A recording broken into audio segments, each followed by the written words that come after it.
નિલેશભાઈએ ફરકાવી દીધો રાષ્ટ્રધ્વજ અને સાંભળી દીધા દેશભક્તિના ગીતો। નમસ્કાર, જય માતાજી કરી લીધા છે કુળદેવી માતાજીને પૂજન અને દીવાબત્તી અને આવી જાઉં છું શિવ મંદિરે અને કરી લઉં છું શિવજીના દર્શન।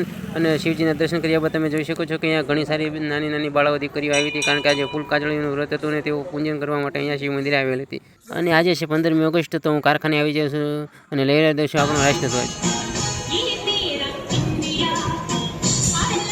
મને ધ્વજ ફરકાવતો જોઈને અમારા કારીગરભાઈ નિલેશભાઈ કે મારે પણ ધ્વજ ફરકાવો છે, તો તેમને પણ ફરકાવી દીધો રાષ્ટ્રધ્વજ। અને ત્યારબાદ અમે સાંભળી લીધા બધાએ દેશભક્તિના ગીતો।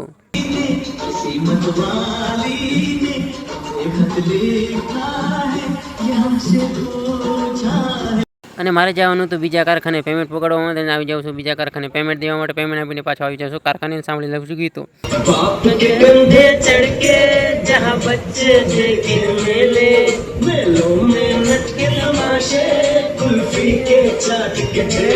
સાંજે કારખાનેથી ઘરે જવા માટે નીકળી રહ્યો હતો, ત્યાં રસ્તામાં મળી ગયા મારા મિત્ર।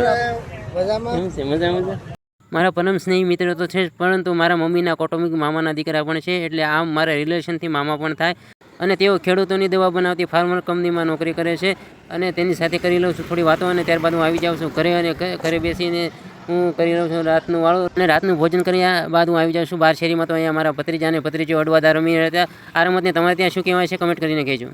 અને તો આજ માટે આટલું જ, વિડીયો ગમ્યો હોય તો આઈડીને ફોલો કરતા જજો અને લાઇક શેર કરવાનું ભૂલતા નહીં। હર હર મહાદેવ।